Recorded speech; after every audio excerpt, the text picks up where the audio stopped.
time. All right, we're going to get him back in here. He's going out and coming back in.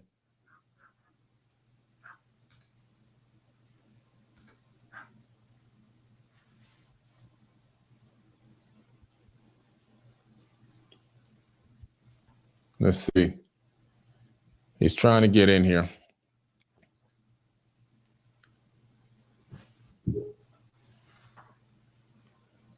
All right, let's see. Let me move this one out. Let me try to get him up here. There we go. Okay. Hey, we got you, man. I can see you. You can see me? Yep. Okay. All right. How you doing, bro? Hold on. Let me get off my Wi-Fi here. Okay. And get on my Wi-Fi may be slowing me up on this. Let's see, settings, turn this off. Wi-Fi off. He's going to have to come back in and be changing his Wi-Fi. He's going to have to come back in the link again. All right. Yeah. All right. You're back now. Wow. Okay. How you feel, Bill? I'm so sorry, man. It's all good, man. Sorry. I was on the 5 driving, and I was like, wait a minute. It's all good, man. Listen, technical difficulties happen all the time. It's all good, man. We have 11,400 people in the live chat right now. Yeah, you know, and they came to hear what we had to say, man. Just vibe with us and hear some knowledge. First of all, let me introduce you. Number one, for everybody who just logged in case you don't know who this man is, this is Terrace Deshaun Howard. He's an incredible mathematical genius. He's a scientist in my eyes. I call him a doctor. You may know him from acting. He's received over 20 awards in various different films. He's had TV series, movies, Iron Man, you name it. The man is an incredible talent and a blessing to the universe, and we're happy to have him here on the Forbidden Knowledge podcast. I just got to make sure I get your introduction in there, brother. That's amazing. That's the best damn introduction I think ever been given on my behalf. So I appreciate the opportunity to come and speak to you and to speak to your audience. There's so many things in this world that needs to have a voice and be spoken about. Yeah. And it doesn't seem to have any place in our common world, to where they mention that, okay, everybody should talk and should have a voice. But when someone starts speaking, the first thing they want to do is shut them up. Yeah. Because they start asking questions, and the questions challenge the fundamentals that everybody sits on. But if your fundamentals are being challenged, then maybe you need new fundamentals, because a true foundation, you don't challenge that. Yeah.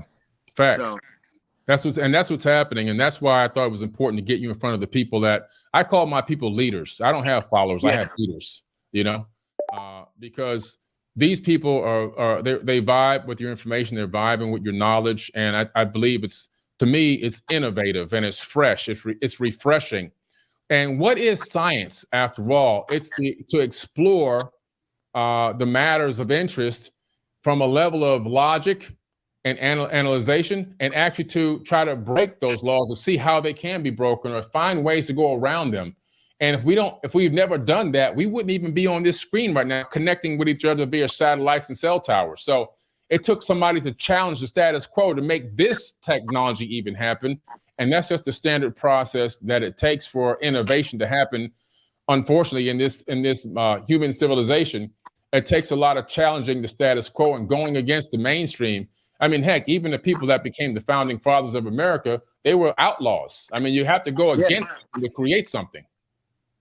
Yeah, you can't ask for freedom. If you're asking for it and they give it to you, it's never given to you. You have absolute facts, man. Freedom of information and freedom to live our lives according to truth.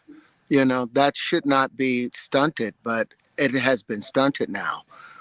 From the looks that everything that I've seen in the last few months since I did Joe Rogan's show, and especially after I did the show with Eric Weinstein, I've watched the level of interest for people questioning the truth out there go down again. almost as if, the plug was taken out of the bottom of the tub and all the water is draining out. And it's like, don't worry, that water fills itself back up. The truth, there's three things that can't be hidden, and that's the truth, the moon, and the sun. Neither one of those things can remain hidden. So as long as we're talking about it and pushing things forward, I look at a lot of the stuff comments that I saw on there.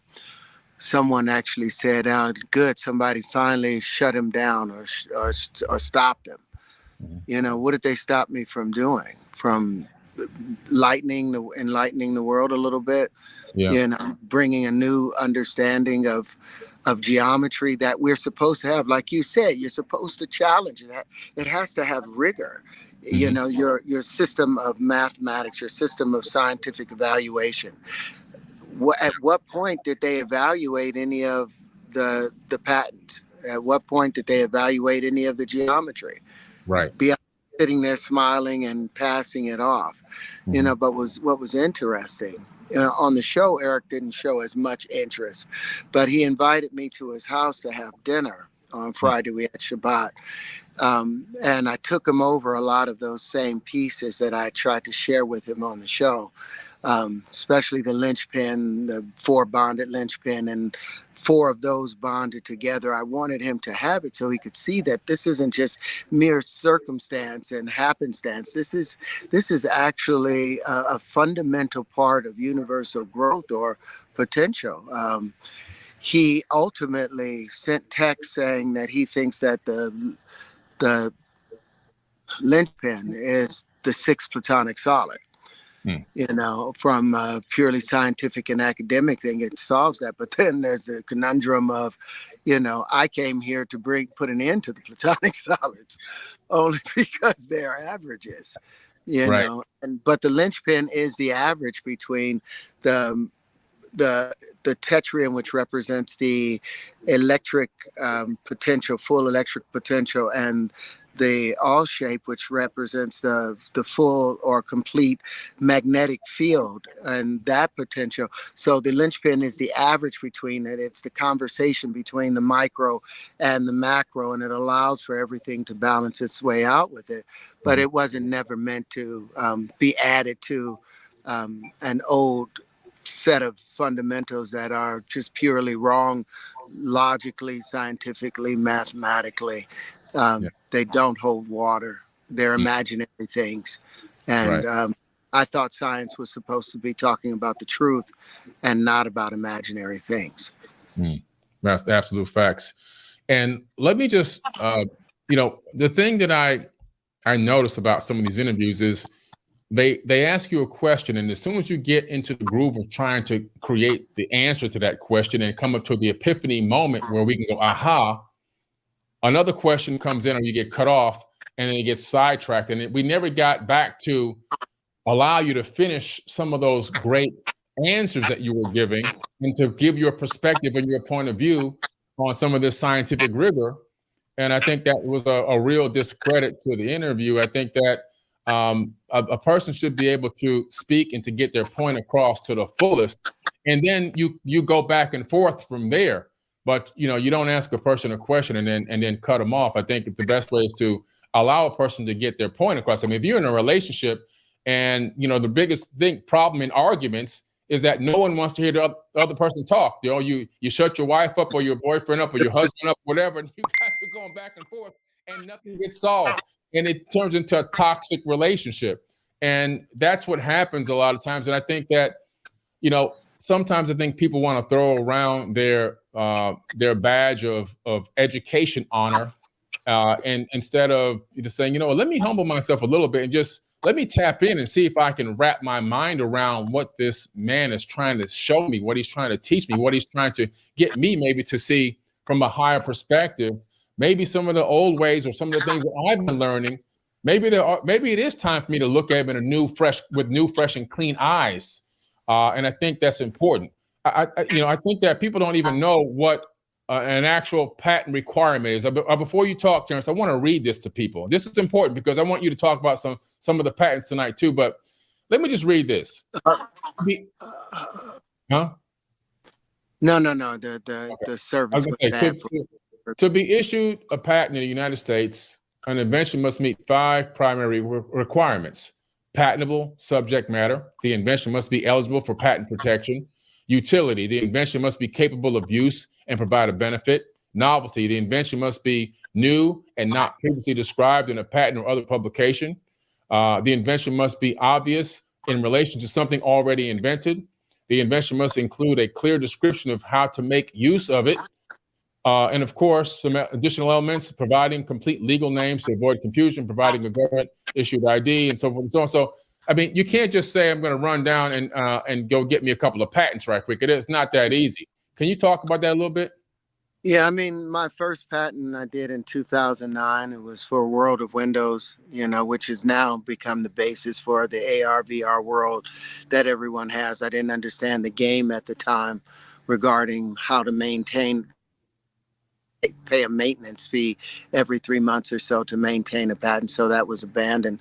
But it's still, after it was granted, even though Brian Keating has gone on to say, oh, that was never granted, he's mistaken. He spent a lot of time trying to discredit the patents that I have. And, I have in the US alone, over 97 granted patents, trademarks, copyrights, all of those things. But over 67 of them are all for technology and for new geometry. And they all describe, and they were right on the show. I used the wrong term. I shouldn't have used supersymmetrical system because they already have something allocated for that. I should have called it a grand unified supersymmetrical system, because that's what this is. We have patented 4 grand supersymmetrical systems that they've never been able to see before. They've only been able to tile out, horizontally for their supersymmetric systems. They've never been able to tile out vertically, in all directions, volumetrically. They've never seen the wave conjugations that comes from the flower of life. So a lot of those patents came from there. And one of the things that they were talking about on the show, they're like, we're doing a peer review. I don't have any peers on that show. There was no peers on that show because none of them have made the discoveries that I've made. They haven't created a new form of flight. They haven't provided unlimited midair bonding. They haven't innovated any system. They've just regurgitated things that's been said for thousands of years, and unfortunately, those things are wrong. We just filed a new patent for a neutrino gun that will speed up. I did this with Jeff Yee, a mathematician that I work with. But it will speed up the radioactive decay almost 5 to 10 times. Wow. But what it will do inside of a nuclear power plant is actually create a circumstance that it creates more energy because it's breaking down creating the radioactive decay, speeding that process up. And there's another process, but all of these patents, beyond that one, that hasn't been granted yet. Yeah. We just filed that 3 weeks ago, but all my other patents have been granted. So for them to sit up and try and say, I don't have these patents, you can't take linchpin out of the sky. You can't take AR, VR world away. You can't, you're living by these things, but I think that it did not serve their narrative and their agenda that this self-educated Black man, was able to do this. But it should make sense seeing that, every other race has six DNA, 6 DNA sequences, except the descendants of Africa. African descendants, and I hate using the term Africa because it should be called Alkebulon, because Africa means sunny horror based on the Latin word. Alkebulon. Yeah. Very factual.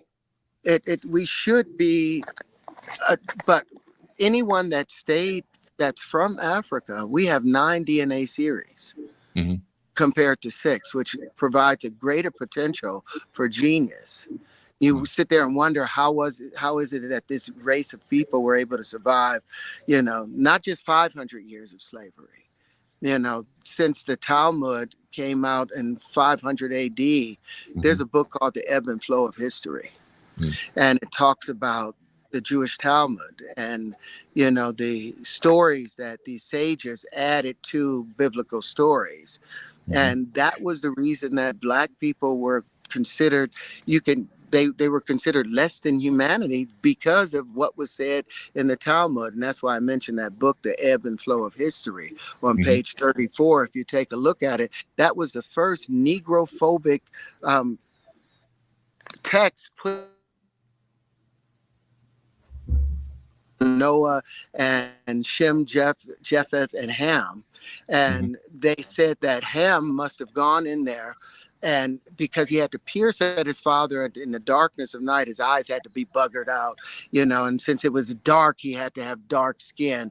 They were going to curse his children with dark skin. Since he had to turn his head, in the middle of the night, their hair would be kinky. And they changed the story to where it said that Ham had actually buggered his father. And another sage said that he had unmanned him. But this goes around for 1,000 years. So there was no moral opprobrium against slavery, against enslaving Black people, because they had been designated by God and by Noah through these sages. They had been designated to be the ones that would carry wood and bring water for Japheth and Shem. And so these little misconceptions and little lies that go out there, they do have a massive impact, because there's a lot of people that probably won't even take anything that I've said seriously because of the things that's been thrown on it, but they never examine any of the stuff that I talked about. Like I asked them, I said, you show me one time where an action times an action doesn't have a reaction, and I will show you, and I will say 1 × 1 = 1. But as long as an action times an action has a reaction, there has to be more than one in multiplying those numbers. And even though I said that I meant it as a metaphor, well, there's a metaphor called "It's raining cats and dogs." It doesn't mean that maybe cats and dogs aren't falling, but it's still raining like hell. There's still something wrong with our math for it to have that contradiction where the square root of 2 cubed has the same value as the square root of 2 × 2. That should not take place. And that's just one of the inconsistencies I found with the calculator. There's so many other ones that make that entire thing useless, but I think they're frightened because they don't want to change, even though they see the foundation is crumbling. Right. It's definitely crumbling. Yeah, it's definitely crumbling. Your image is a little bit frozen right now. Can you move your phone over just a little bit, maybe, and see? They'll probably unfreeze in about 2 seconds, maybe. Okay. All right. Cool. Yeah. Hopefully it unfreezes, and it's been frozen for a few minutes. But yeah. So basically, what you're saying is accurate. If you look at the innovation that Black people are capable of, it's mind-boggling, because if you just go into the actual list of actual inventions that exist throughout the known world, you'll find out that predominantly the majority of them were created by Black people, especially during the time of slavery, because we had to become innovators because of the amount of labor and work that we were doing. And so our minds were like, listen, man, we can't keep bending over and picking this stuff with our hands. We need a tractor. We need a motorized plow. We need a real toilet bowl. So and the innovation just consistently kept growing and growing and building and building. And if you want to look at it from a historical standpoint, the quote unquote modern world was built on the backs of Black people and our inventions, which predominantly most of them were taken away and siphoned away, and we didn't get full credit for a lot of the work that we did, because of course, the plantation owner would take the credit, but we were the inventors nonetheless. So we have incredible innovative minds. And I think the perception of the world is they show on TV people in the ghettos fighting each other, and people in the ghettos, getting in trouble all the time. That's just a small sliver of reality for who we really are. But when you see it on TV all the time, that's what people are programmed to believe globally. So it just builds on the stereotype. But in true reality, we're some of the most creative and incredible people in the world. I mean, everything from dancing to athletics, to music, to mathematics, to physics, and everything else. Anytime you provide a level playing field for children, Mm-hmm. The ones that are genetically predisposed to accomplish greater things will rise to the occasion. Yeah. Everyone else, all the other races, they left Africa a little too soon. So they're like born prematurely.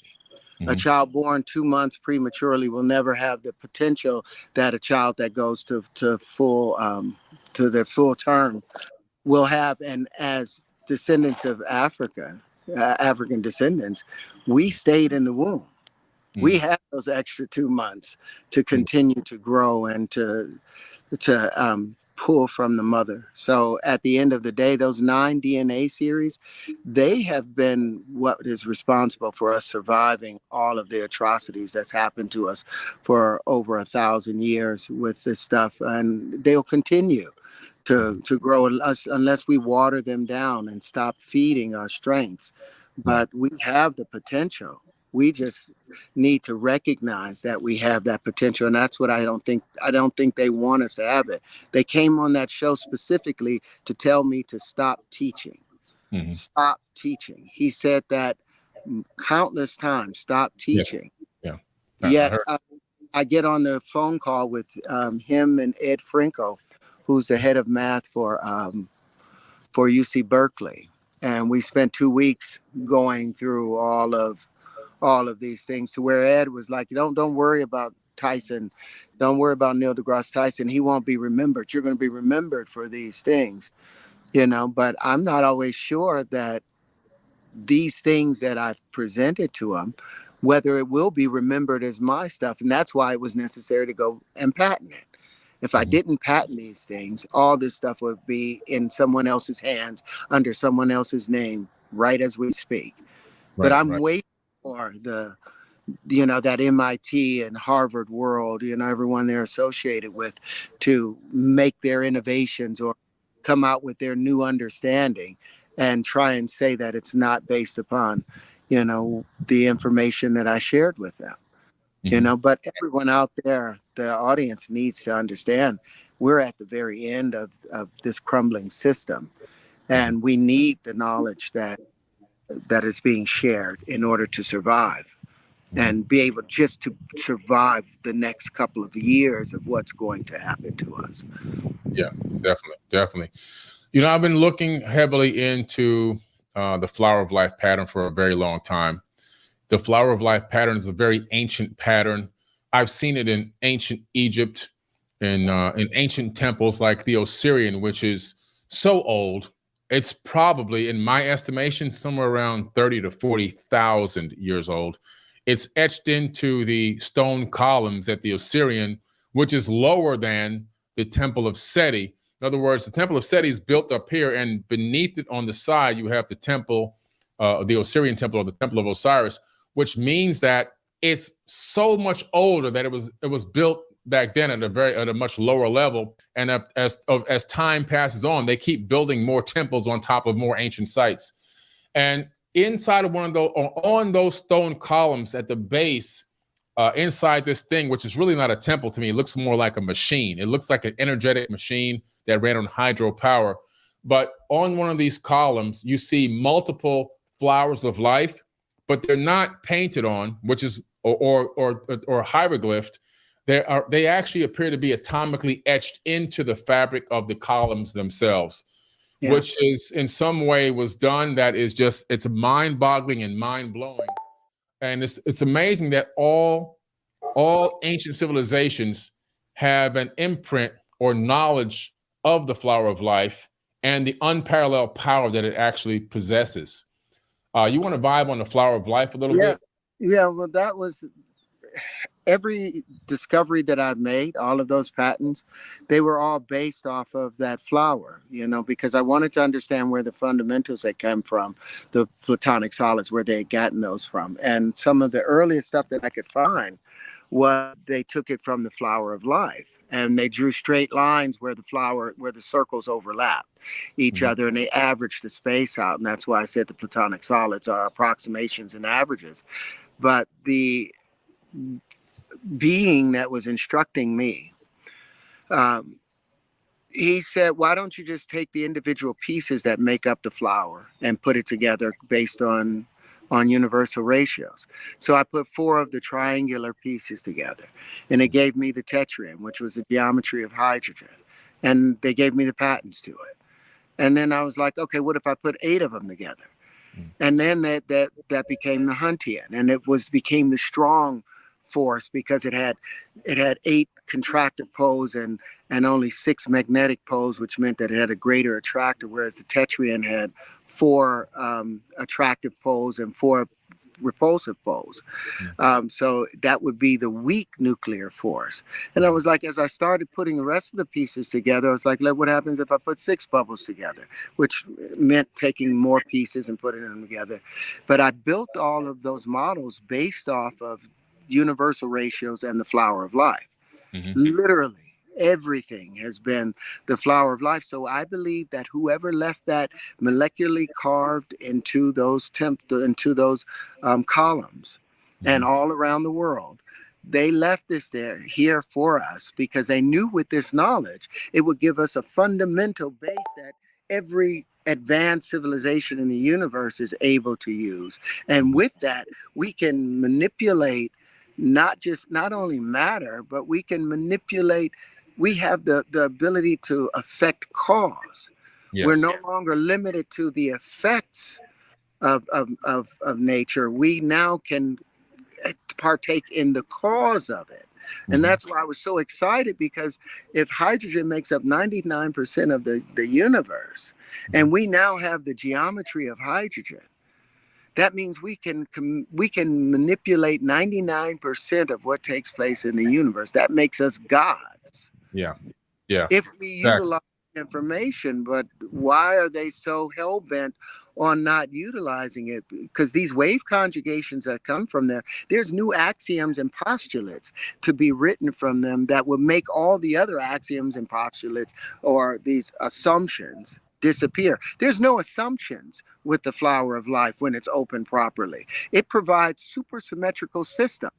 I pulled 3 different symmetrical systems from that flower, and I kept it quiet while I was doing it. My wife looked at me like I was crazy. You don't have to patent everything.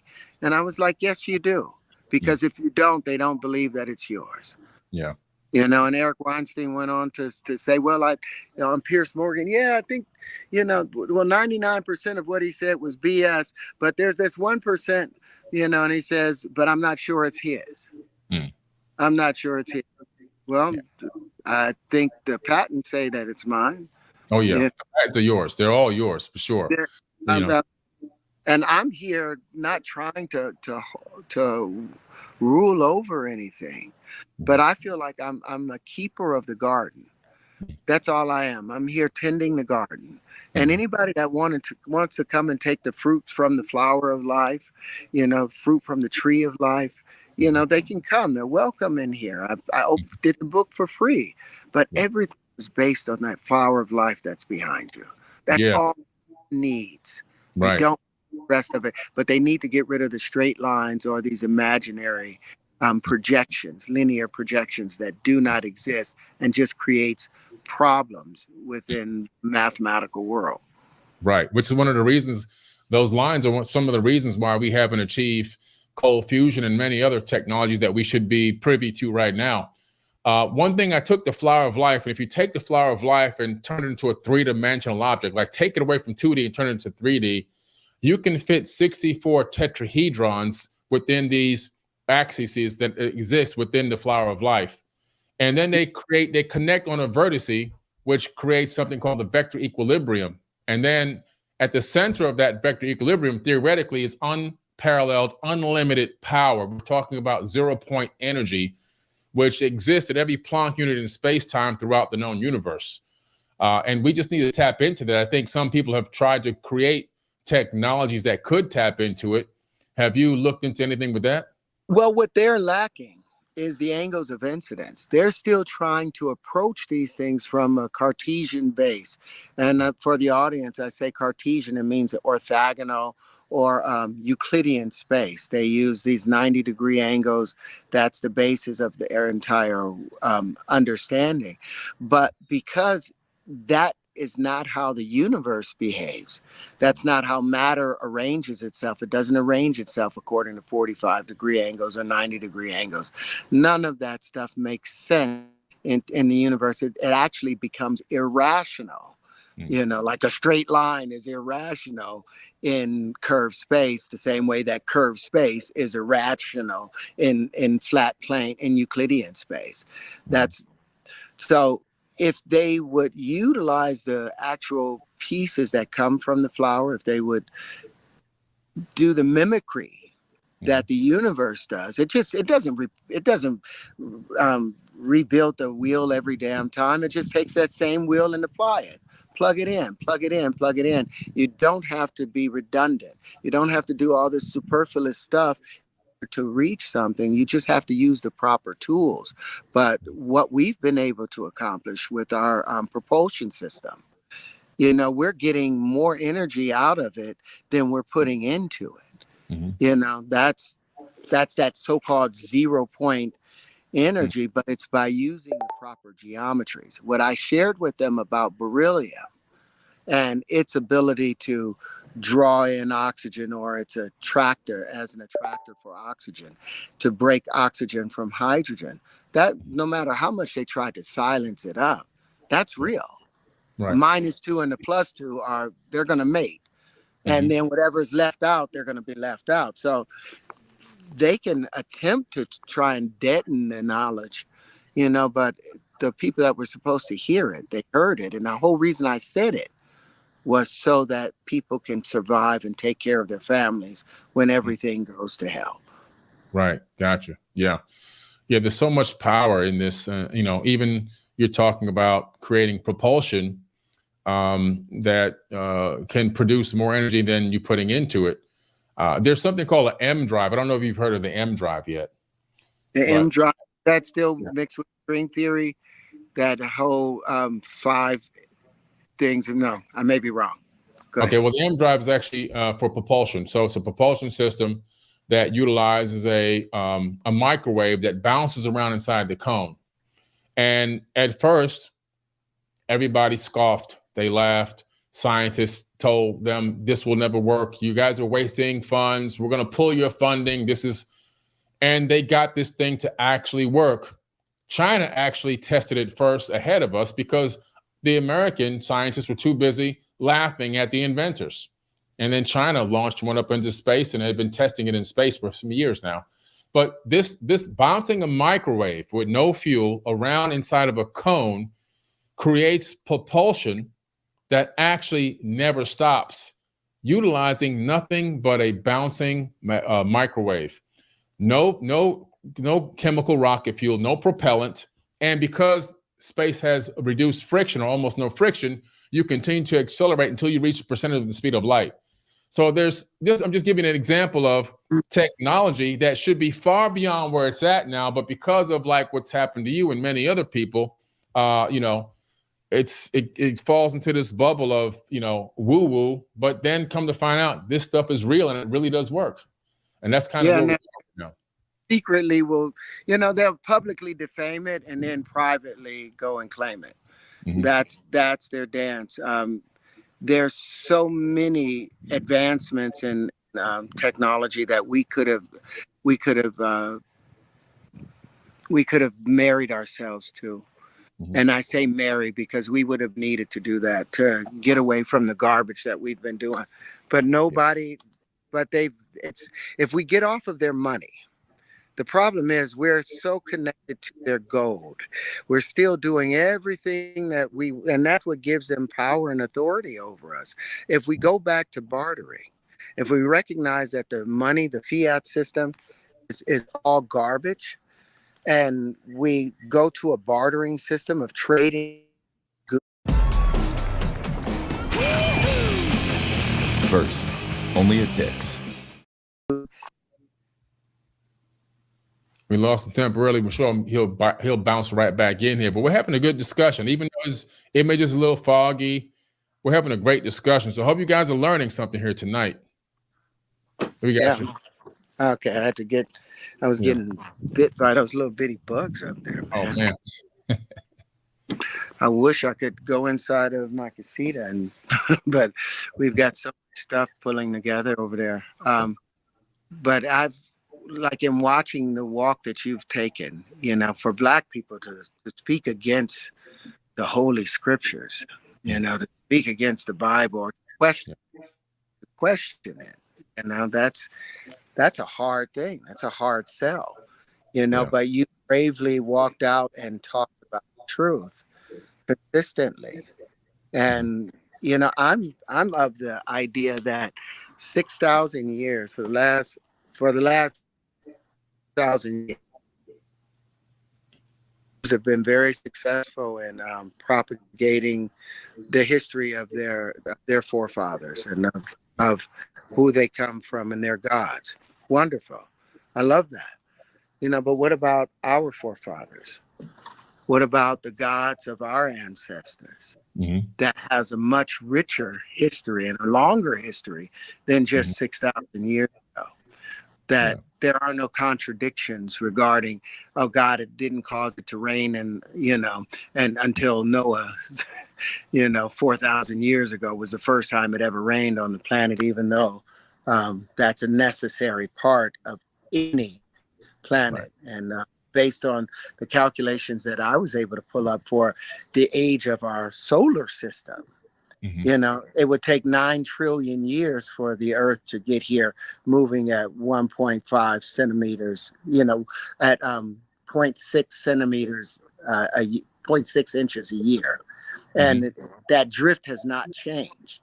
So they can try and fancy it up any way they want. And you mean in 9 trillion years? And that's just going linearly. That's not even undulating according to how everything goes up and down and moves, in this circular fashion going around the sun. So that would probably take it up into damn near 30 trillion years if you calculate that in. You mean it had never rained?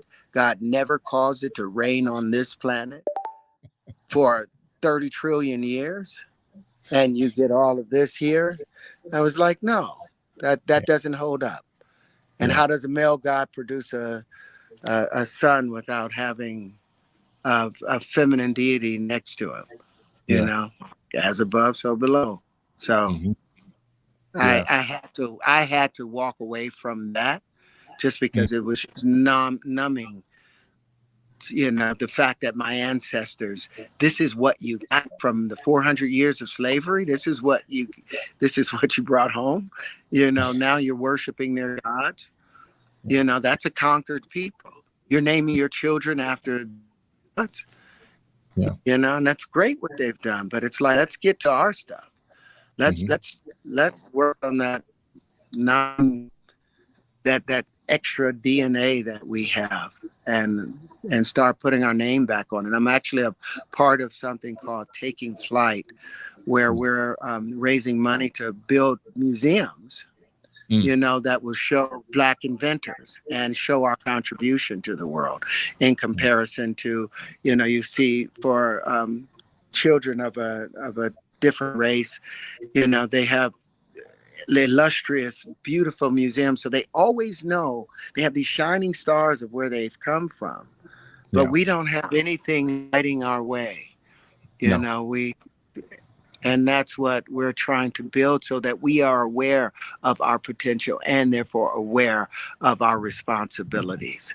And that's why I want to share that information. And despite whether people hate me for bringing it up or not, I'm going to bring up the truth, no matter what happens with it. Yeah, man, that's what you got to do. Listen, and that's amazing. So hats off to you for that, because it takes, for the things that we do, it just takes courage. You talked about how I speak out and question religion and question the status quo, and you're going against the scientific community, and They want to say, well, where's your degree? And well, who was the first person with a degree? Because somebody without a degree taught the first person that they gave a degree to. There's always there's always somebody before somebody else that taught somebody.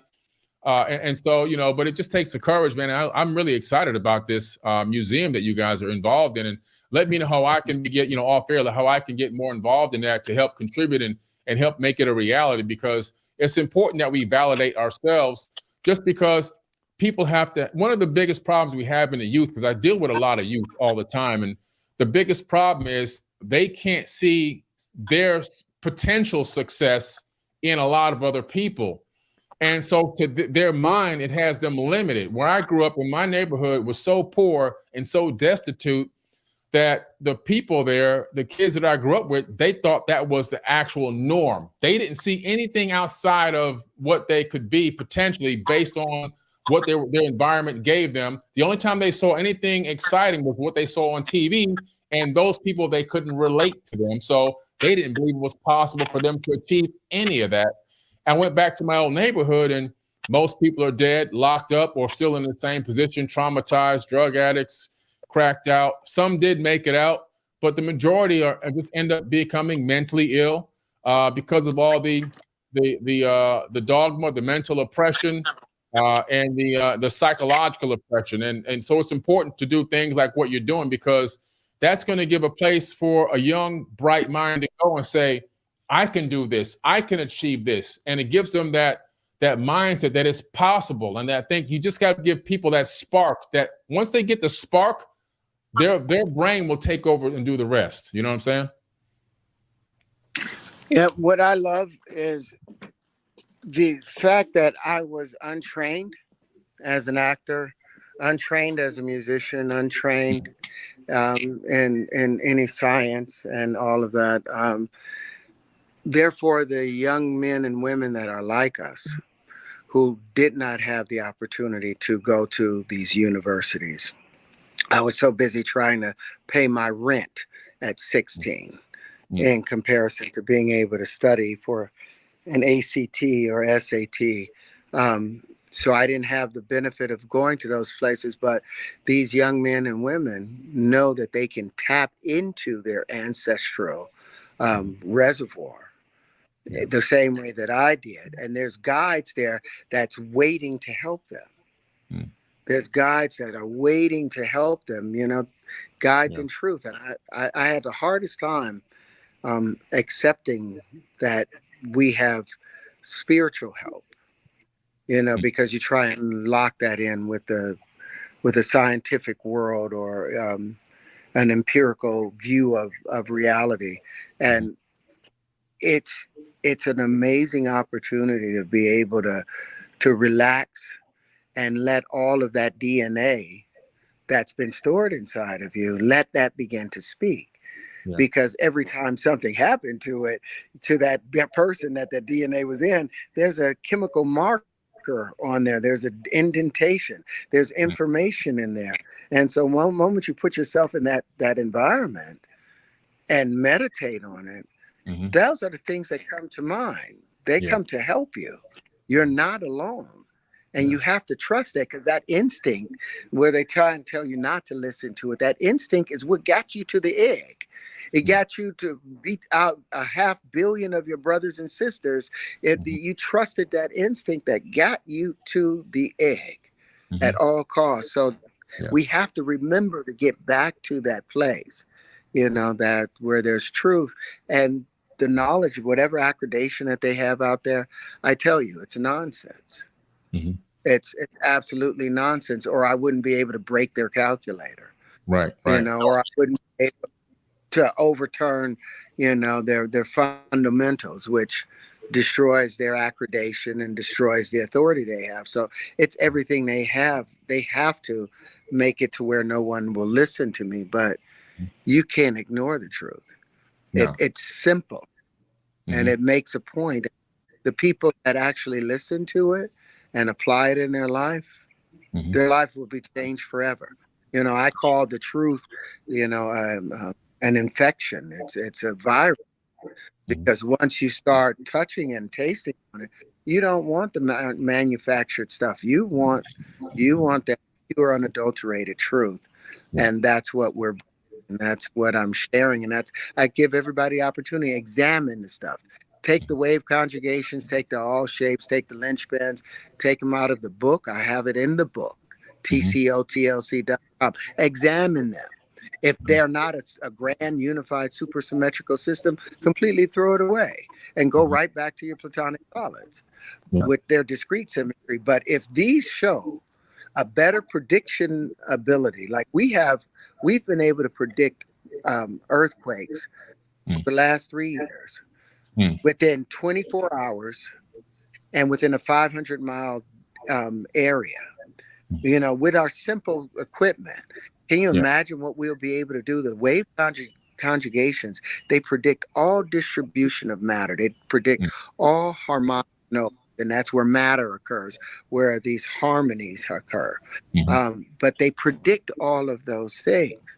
If they applied them, they wouldn't have any of the problems that they have out there. But they'll take 100 years to apply them. So now we're just building a separate society, and we'll branch off, and it'll have our own protection and our own understanding and our own people. It's just calling the collective, whoever is part of the collective, whoever our voices resonate with, it's reach out and let's combine, do the work that we were meant to do on this planet. Yeah, you're talking about creating a breakaway civilization, which is what the ancients talk about doing. They talked about creating a breakaway civilization. You had some sections of the planet that had super advanced, high-level technological civilizations that reached the golden age, and you had some people on a part of the planet still living in caves, trying to group hunt mammoths, so, at the same time. So, I mean, it seemed like this cycle that exists. One thing I'll say with the wave conjugations, can you break that down a little bit deeper? How do you initiate the wave conjugation, or is something that's already propagating through space-time? These I call them these are the dark matter. The wave conjugations actually be the ether. What we've defined is the ether that they had did their very best to make go away, because the Michelson-Morley experiment that they did in 1887, the same people reconducted that experiment 20 years later, and they were able to detect the ether, but that information wasn't published, or widespread, didn't become widespread. Why?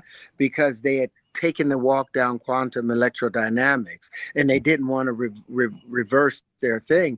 But the only reason quantum electrodynamics came about was as a result of them not being able to prove the ether, which was that quintessence, that fluid that Newton wrote all of his equations based off of his understanding, the same way that air has to propagate sound. He recognized that there has to be a medium to propagate light and electromagnetism, and that medium, the ether. And Maxwell built all of his equations off of it, but they weren't able to prove it. So the wave conjugations, they actually define what happens where 4 forces meet, what happens where 8 meet, what happens where 6 meet, what happens where 12, or what happens where 24. All these natural folds that occur within the etheric world that we become the effects of. We're living the effects of these things. And the all shapes, the mirrored all shapes, the ones that expand out, they represent the dark energy. That everything else is moving its way through. So they're okay with understanding only 4% of the universe and 96% of it being dark and mysterious. Whereas we don't have that problem. The breakaway civilization that we're starting, it understands. And linchpin, it's a great tangential flight vehicle, but it's so much more than that. That was low-hanging fruit for that application. And even for the other patents, I don't think that there's any government on this planet that has any of the technology and the capabilities that we have, and I'm glad that they don't. I'm very glad that they don't. That's amazing, because when you talk about, we're talking about the ether and this dark matter, Professor Sylvester James Gates Jr., he's a former scientific advisor to Obama when he was in office. He's a professor at the University of Maryland. He discovered these Adinkra codes. So he was looking at Adinkra symbols from the Dogon tribe, which is out of Mali, Africa. And he said, he presupposed, what if these were three-dimensional objects? And so as he turned these things into three-dimensional objects, he began to recognize mathematical equations in some of the formulas he had been looking into in supersymmetry. And these mathematical equations, according to him and these mathematicians that he put together on this super team, they discovered that these equations were error correcting codes hidden within the Adinkra codes. And the error correcting codes were the same exact error correcting codes as search engines and web browsers. And that's what's running the ether of space-time itself. So in some way, shape, or form, the method of creation, which is why I wrote the book, Fractal Holographic Universe, within that method of this creation, it seems to be a code running that's driving everything. Have you been able to see that, or have you been able to experiment, or through these wave conjugations or the flower of life, have you been able to detect anything to that effect? Well, one of the things that Eric brought up with the linchpin, he was like, there's an error in here. There's a mistake in here. And that was the 109.47 angle instead of the 108-degree angle. But what he didn't realize is that's the area that the universe breathes through. There's always a hole there. There's an area that there's no matter or mass that's allowed to congregate or to collect in these spaces. And these are natural vents. These are the same vents that the Birkeland currents run from, and that's that plasma that runs through our universe. These areas are necessary. It's the breakdown of symmetry that allows there to have the grand symmetry. You have to have some kind of break in it, and that's what the linchpin does. That's why I say it's the constitution between the micro, the electric micro, or the plasmic electric micro, and the magnetic radiative expansive thing. This is the communication board between it. It's an error correcting code. So it ties directly in with what you just said. Yeah. And that's it, but it's not a mistake, it's a necessity. Right. There has to be a breakdown, and there has to be a rebuild. You got to blow everything out in order to get the next breath in there. And there's a moment in which there's no breathing. Yeah, this is powerful stuff. I mean, because, and through this, and I'm working on some documents about this now. I was talking earlier before you got on about light, how a photon doesn't go from point A to point B, that it propagates from pixel to pixel. And are you seeing something similar with this, with the way the universe works from your perspective? Well, light doesn't travel. That's what I'm noticing, that it doesn't travel. Right. It's the energy is being reproduced. Yes. It's reproducing itself. There's a sexual mating that's taking place with each waveform. There's a whole nother generation. Light is behaving that way, and we don't even see light. Light, we've never seen light. We just see the effects of it reflected on things, but we've never been able to see the light. It's a much darker or denser state, but that I've had the privilege of actually being able to patent, and put aside. And I'm like, okay, well, I can't share this with everybody, because with it, you'll end up being able to really create some harm, but it's that final state of matter. But light, they used to say that light behaved, what you could picture it the same way you picture a motion picture. Each film, each moment is captured, and then when shown on a screen or in a stream, it looks like one action, but it's actually a number of little bitty actions. No, the prospect of what we call light, is actually the shadow of an energy, of a greater energy. We're seeing the shadow of it in this thing. We're the condensation of what's taking place in the dark matter and dark energy. Our entire existence, our entire universe is just a condensation. It's just a balancing between two different pressure conditions.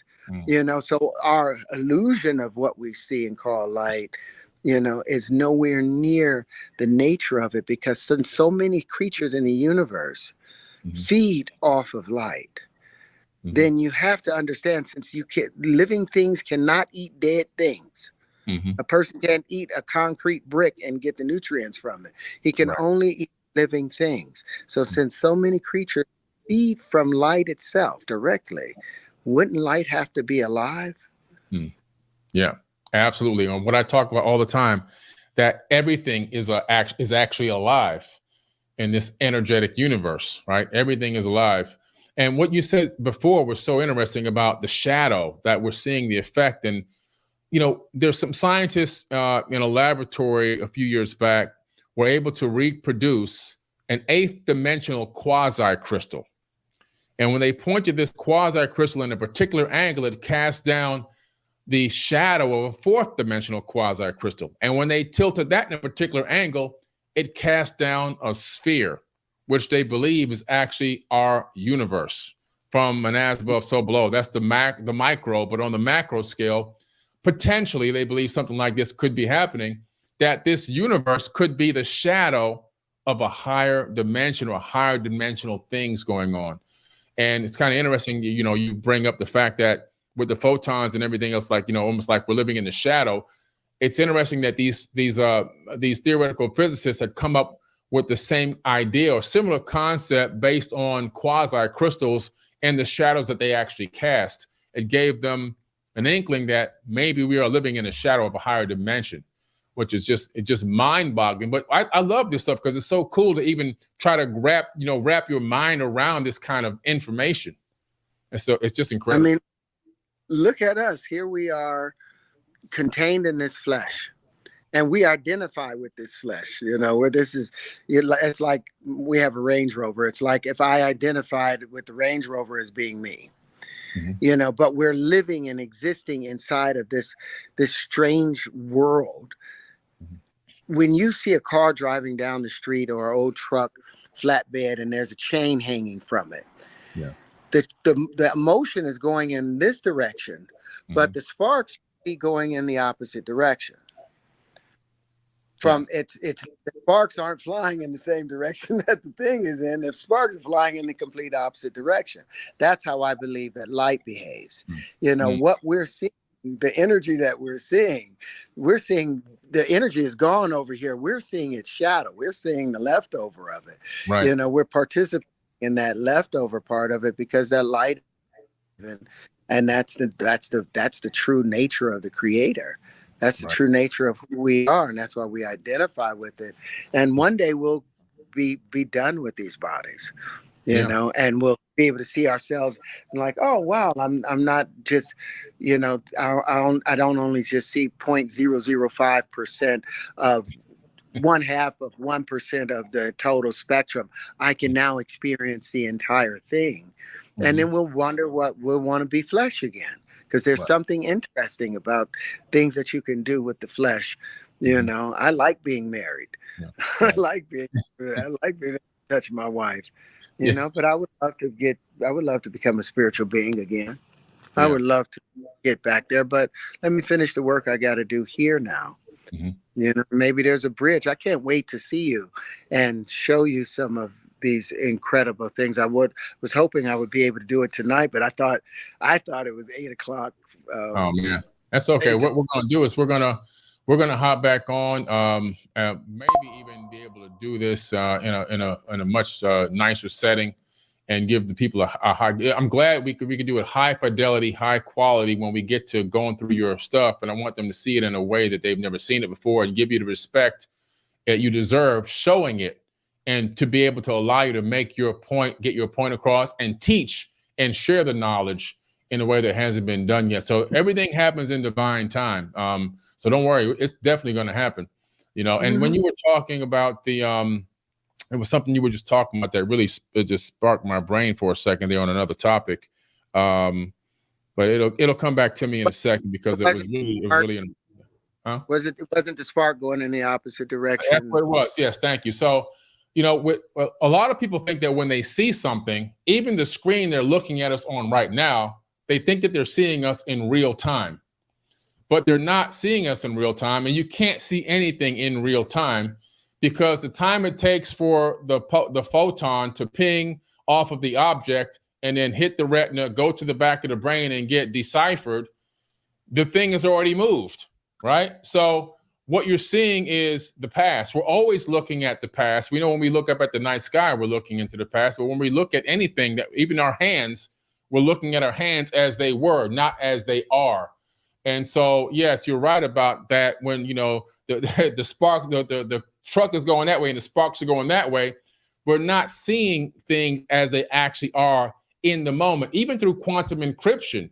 The reason why quantum encryption is so good is because at the quantum level, I mean, in order for you to find out, you know, whether an atom is spin rate up or spin rate down, you've got to ping a photon off of that atom. And once you do that, the spin rate changes. So that's why quantum encryption is so incredible. So we're not experiencing real time as we think we are. There is always seems to be a slight delay. Yeah. And if they understood how the universe behaves, how things, the ratio by which things contract in comparison to the ratio by which things expand, if they were able to apply those things in there, they would have an opportunity to be present in the moment. But what it will ultimately do is it actually pulls you out. And that's what I was talking about, being able to decouple and get to that space where you're not affected by any other forces. That's when you're able to fully utilize the universe as a whole and the technology. You know, it's quite possible, but you have to, you literally have to climb out of Plato's cave. You got to stop looking at shadows. You got to stop believing all the banging of the drums and all of these things. You got to stop being afraid of the boogeyman. You know, you got to face God and stop lying to yourself. Stop singing the hymns, you know, have a nice conversation with the true God and find the truth within yourself. And the stuff that you know is BS, you've got to be man enough to say this is some BS because it's there to help control you. Find the divinity in you, keep moving, keep challenging yourself. Like I just finished doing this job in Puerto Rico.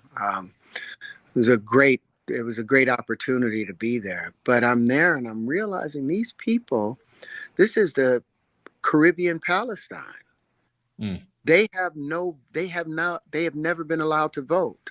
They have no vote in Puerto Rico. They cannot ship anything into Puerto Rico.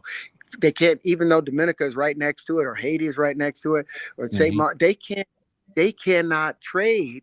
Everything, if they had a boat that was coming to Puerto Rico, it has to stop in Miami, unload everything in Miami, and then load it back onto the boat and then send it to Puerto Rico. It's called the Jones Act. Been in place for 60 years. It takes away its self-determination. It takes away any ability to grow. And these are people that were slaves. They're all descendants from slaves, and they're still sitting here in an apartheid state.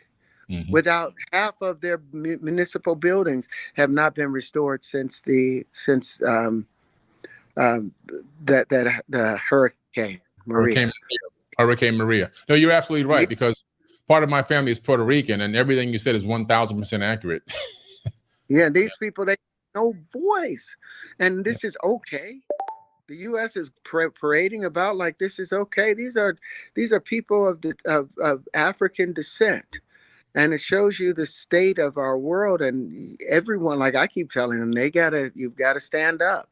You can't ask for becoming a state. You got to demand it or demand independence. And if I was them, I would demand independence. But we are all in that apartheid state. Like I just told you, they tried to cancel out my passport. First, it was being canceled because they said it was child support payment, and I was like, dude, kids are all grown, and ex-wife has 3 homes. They're all, and then it was like, oh, it's delinquent tax, and so I got that paid, and now it's still sitting there. They just don't want you to leave the plantation to go and benefit someone else. You know, they'll rather lock you in. And so it's now I got to escape America. Yeah. I got to get on the Underground Railroad to find a place where I can grow this tree, Yeah, And they don't want you to take your knowledge to another country and then they actually jump on it and start utilizing some of the information to build different types of technologies. That's what the real problem is. Yeah. They want you to die and they get to take it because you patent thing in here, and that's not going to happen. Now I put all the patents to a church, and that's the TCOTLC. It's the Center for Truth and Consciousness. That's what the TCOTLC means. And so I put all of the side of there so that the board members are able to dictate who gets applications and, who doesn't. Israel wanted to license linchpin a year and a half ago. And I had to say no. I had to say no because of, I'm not in line with a lot of their activities, some really good people, but good people make mistakes too. That's true. That's an absolute fact. Listen, man, it's so much we can talk about. I mean, I love to even get into some spirituality. The more I looked into the ancient civilizations, one thing I recognized was that not only were they highly advanced technologically, but also they seemed to be very highly advanced spiritually. They had, in my opinion, combined spirituality with technology. And that would make anyone seem to be omnipotent and omniscient, as some of the texts that I've read, which made it into some of these more canonized texts, like the Bible and other religious texts, these beings appear to be God-like, but not really being God. Now, I believe that you and I both believe in God. I've heard you say it many times, right? I believe in God. You believe in God. We believe there's a creator of the universe. Now, what I've learned in through my studies is that in a lot of ways that the creator of the universe that's being talked about in some of these texts might not be the one that we think it is. And I think that you're right. I think there's everything that man touches is corrupted. And I think there's a lot of texts that have come up that have been remixed and put out in a way where it becomes dogma and holds us back. One thing I heard some scientists talking about on the Discovery Channel years ago was about the fact that they were looking into the Arabs and they were Muslims, and they were looking into their scientific advancements in the late 1700s to the early 1800s. And they realized something incredible. They saw that if it wasn't for the papal inquisitions, which created a lot of slaughter and murder, that they believe that the Arabs would have been on the moon in the 1800s. So to paint a picture of what I'm trying to say, this dogma has really held us back from becoming who we truly are meant to be. It's held us back and robbed our birthright. And we're scratching and clawing our way back out of this hole, trying to get back to who we truly are as people. I believe that we're going to get there because of people like yourself and many others that have courage. It's just a process that in some ways, man, it's just like, it's such a slow, arduous process, but I believe it is happening on a very small scale, little by little. Yeah, like whatever happened to me to get me to this place, I'm so happy for it. I'm happy for all of the trials and tribulations. I'm happy for being kicked out of the world. I'm happy for the misunderstandings because it made me dig deeper into my instincts, my ancestral past, the place that I know is true, not the hopes that I want to go to, but where I've come from. And if everyone can tap into that place, that what you said about those advanced civilizations, they were spiritual and technologically advanced. We call that art. All those things as expressions of art, of artistry. And the moment that you start playing with that, putting it into play, like this last project, that's what I'm talking about over in Puerto Rico. One of the things that I ended up doing is for this one, I was like, I'm going to write with my left hand for this one. I'm just going to write all my Spanish stuff with my left hand and put that into play. And there's other projects where I write with my left hand or my right hand and I'll do it backwards. But each one of those challenges, what it's doing is it's strengthening my brain. What I found when I switched from right hand to left hand, my brain reversed its chemistry. It had different kind of line of thought. But then when I switch from writing forwards to backwards in either hand, it ends polarizing it. So now there's four individuals that's sitting there watching with an expectation of how something should be written, how it should be played out. And you realize that these are different personalities within you, but actually different DNA series, or different people from, my mother, my father, my grandmother, my grandfather, whoever they are. But you give them a voice because one of them may have been left-handed. One of them may have been, like when you mentioned Mali, the Dogon people. My 21% of me is Mali, and another 20% is Benin Toga. We're actually, my people are from Timbuktu, actually. Wow. So it's that rich history. We can all draw into it, but everyone has to find the God inside, or it's like what they said about Paris. Unless you take Paris with you, you'll never see it. You have some expectation of it, and you have to see it in yourself. And that's why I'm so proud of what you've done. And, you've stood by me throughout this entire process, and it's been rough. And I really appreciate your forbearance and your patience with me, Billy. It really meant a lot. And I hope that we can continue to grow together. Dr. Jeff Memses was the one that was responsible for me actually getting out here and talking to the scientific community, because I had already said that there was nothing coming from it, that it wasn't going anywhere. And he's a professor that I met in somewhere in Mideast. But he really encouraged me to get this stuff out there, and for all the hits that it takes, great. But there's truth. There's all truth. And if there's any lie, don't throw it away. Yeah. But they wouldn't have given me the patents if they were BS. Right. That's a fact. Listen, man, it's an honor to have you on here. I really appreciate you. Against all odds, we got you on. And, I'm just hoping, like you said, that we can build something together, and we can set up something else and do another thing and bring more knowledge to people. Let's do this again next week, but I want to bring my CTO on, and we can walk through. So I'm not just talking about the wave conjugations and the mirrored all shapes. I can actually show them. That's the point of it. That's what I would love to be able to do. But it was really nice just to be able to talk and give voice. And I appreciate Joe Rogan for bringing me on. I appreciate Eric for coming up there. I appreciate Brian Keating for still talking about me, and Piers Morgan and all of them. What I don't appreciate, though, is when you have the truth in front of you, and when you push it aside, you're not actually pushing that person that's delivering it aside. It wasn't me that they were rejecting. They were rejecting the person that gave this knowledge to me. It was for their benefit, their edification. So you reject it if you want, but the people that care about their future, look up the book, look at the wave conjugations, learn how to make them yourself, and you won't need any teacher. Yeah, absolute facts. And I've seen some of your inventions actually working on some of our private talks, and it's amazing. It's mind-blowing stuff. So we'll come back on, we'll hit you up, we'll set up on another live, and we'll bring the wave conjugations to the people so they can wrap their minds around some more incredible knowledge. And so thank you again for coming on, man. I know you persevered. You're getting eaten up by bugs out there. It's hot and everything else, man. You're walking around the yard. I appreciate you, man. You're a real hero, man. Yeah, that's you. And I appreciate you, like I said, for sticking with me. Yeah.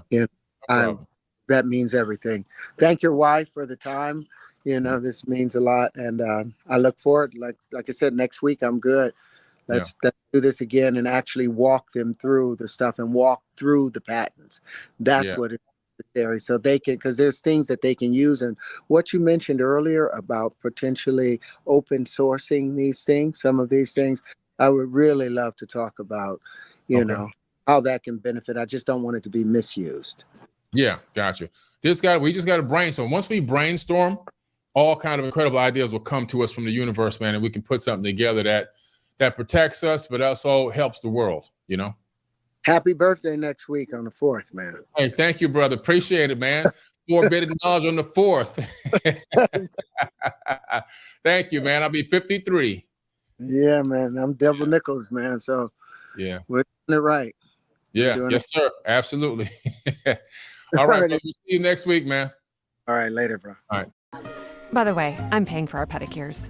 By the way, maybe next time. People with the Wells Fargo Active Cash credit card prefer to pay because they earn unlimited 2% cash back on purchases. Visit wellsfargo.com/activecash. Terms apply. Peace. All right, guys. That was Terrence Howard. We got him on. I apologize for the initial delay in getting him on in the beginning. We had a time discrepancy and some technological issues, but we got him on. But next week, when we get him on, or the next day that we get him on, we'll make sure that he's in the laboratory, and we're going to bring you some screen shares, and we're going to show you some real science, and it's going to blow your mind. All right. So make sure you get all your college professors and everyone else on that one when we get it scheduled, because you're going to see what I already saw. You're going to see some incredible, incredible knowledge. You're going to see what no one else had allowed him to really showcase the way that it should have been showcased, because he kept getting interrupted. He kept getting sidetracked and distracted with other crazy questions and sidelined with information and sidetracked. So you're going to be able to get it like it's supposed to be presented. I'm going to give him the opportunity to reach his epiphany moment, his aha moment, and to spread that knowledge with you all and spread it to the world. And you can take from it what you will or what you want. And if you don't want any of it, you don't have to take any of it. You don't have to believe any of it. You can still say it's pseudoscience, or you can say, hey, there's something here. But Terrence and I are going to really begin to collaborate on some other things that we've been talking about. And hopefully we can bring some technologies, a limited amount of technologies, to the world through an open source forum, as he was kind of mentioning there at the end. We'll see how we can work that out. But I'm a big proponent of creating some technologies that are patented, because I believe you have to patent certain things, but also creating industry sometimes forces you to do open source. Elon Musk, for example, he didn't patent his battery. He open sourced his battery to create an industry. And that created other iterations of the product, which allowed it to become global. And so in doing that, though, he built a multi-trillion-dollar industry. What if we were to do something like that with energy systems? How about localized energy